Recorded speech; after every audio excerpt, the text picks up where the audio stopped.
Salut à tous, c'est Pang de la chaîne, bienvenue sur cette vidéo qui aujourd'hui va parler un peu d'indignation et de remarques qu'on peut nous-mêmes faire assez fréquemment sur les réseaux sociaux ou qu'on peut lire bien sûr dans les commentaires par rapport à des faits ou des actes de violence ou des actes répréhensibles, en tout cas qu'on estime être répréhensibles à un moment donné, avec souvent cette notion de dire comment on peut faire ça à quelqu'un, à une communauté ou à un moment donné, il y a cette espèce de notion où il y a une injustice, il y a une impuissance de notre part, spectateur, ou encore pire, quand on est victime à ce moment-là.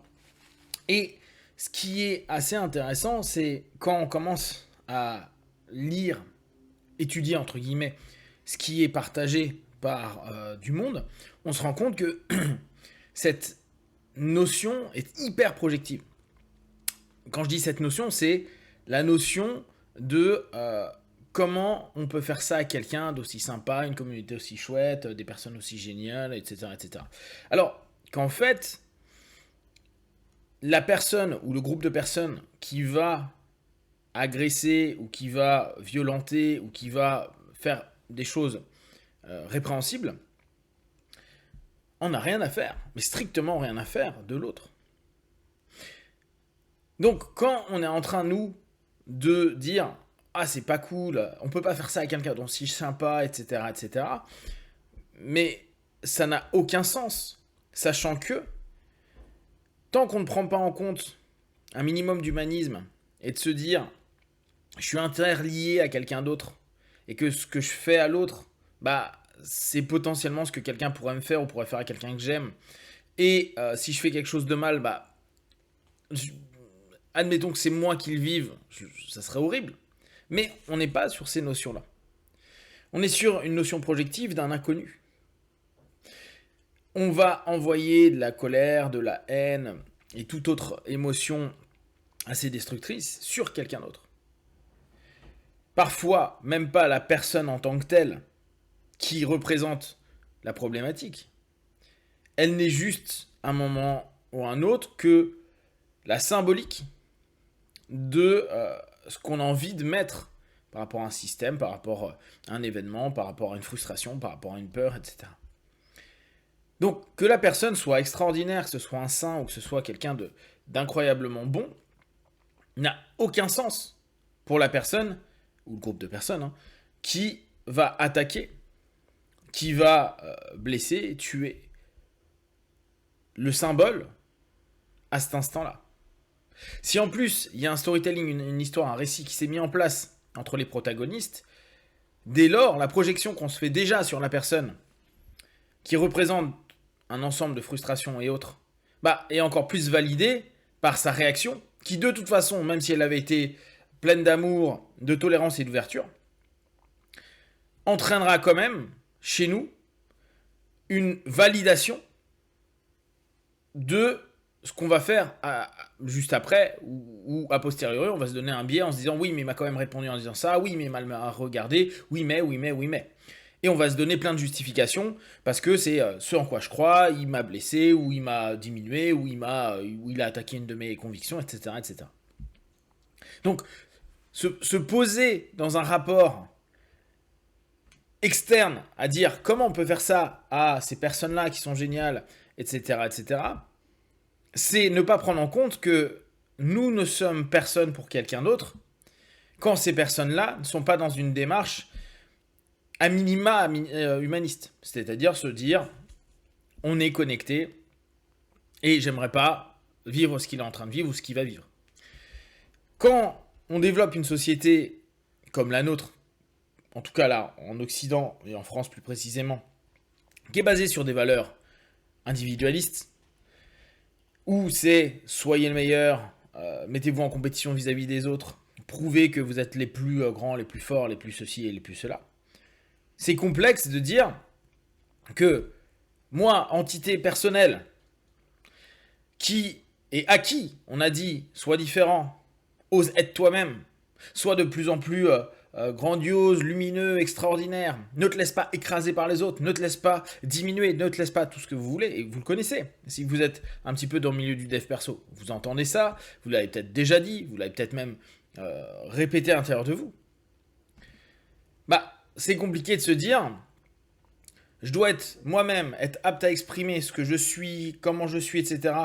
Ne pas me faire écraser. Sauf que on sait très bien que on peut toujours dans ce rapport projectif. Donc dans un monde illusoire, hein, dans quelque chose qui n'est pas une réalité. Mais on peut se sentir, parce qu'on a nos complexes, parce qu'on a nos peurs, parce qu'on a nos faiblesses, parce que plein d'autres choses, parce qu'on a plein d'histoires de vie qui font que, on peut à un moment donné avoir l'impression sur un simple regard d'être agressé, sur un simple non d'être rejeté, abandonné, haï, détesté. Et vous le lisez tous les jours dans les journaux, toutes les histoires et tous les récits où les personnes disent de ressentir ce rejet, cette haine, cette non-capacité à être accepté, etc., etc. Donc, on se retrouve dans une dynamique où, même si la réponse en face, elle pourrait être complètement ouverte et éviter complètement un conflit ou en tout cas une action qui entraîne après une forme de violence ou des conséquences violentes, si on est dans notre transe, donc à nouveau, hein, et souvent je reviens dessus, mais un certain niveau de transe, quand on n'est plus dans une transe équilibrée, quand on est dans des transes déséquilibrées, c'est-à-dire que le subconscient prend plus le pas sur le conscient, conscient étant logique analytique, et vu qu'on a très peu de facteurs de jugement, l'ensemble des histoires et des émotions, des mémoires, etc., au travers d'une suggestion ou d'une auto-suggestion qu'on voit au travers de l'autre, qui est cette symbolique, et de ces réactions qui va nous ramener à nos propres problématiques, bah, on va à cet instant-là être dans la destruction ou en tout cas l'annihilation potentielle de ce ressenti interne, mais au travers d'un facteur externe qui est l'autre, ce groupe ou cette personne sur le net, même qui est virtuelle, etc., etc. Il va y avoir un déferlement à ce moment-là, comme une, alors j'exagère, décompensation d'un ensemble d'éléments, parce que cette personne-là, ou cet élément-là, va représenter tout ça. Tout ça étant l'activateur, le trigger, la gâchette qui nous ramène dans ce besoin d'exprimer ce que l'on est, sa problématique, etc., etc., etc. Et c'est là où nous, quand on est un tierce qui observons, critiquer ce qui vient de se passer, c'est complètement normal. Se dire que la personne ou le groupe de personnes qui a été attaqué, même si c'est les personnes les plus cool du monde, et c'est incroyable ou impensable de les attaquer, bah c'est une erreur. Tout le monde est attaquable. La personne la plus chouette du monde, la personne la plus sympa, la personne la plus merveilleuse que vous avez rencontrée, la personne qui vous a fait le plus de bien, qui a fait le plus de bien à un monde entier, mais tout le monde peut l'attaquer. Parce que, à ce moment-là, ce tout le monde, cette personne et cette sensation agressive ne définit pas et ne prend simplement de l'autre que la surface projective. Et ça, vous le savez bien, on n'est que des surfaces projectives. Les gens ne nous regardent pas comme on est. Même les gens qui nous aiment, souvent, n'aiment que les histoires qu'ils ont pu vivre avec nous ou au travers de nous par rapport à leur propre ressenti.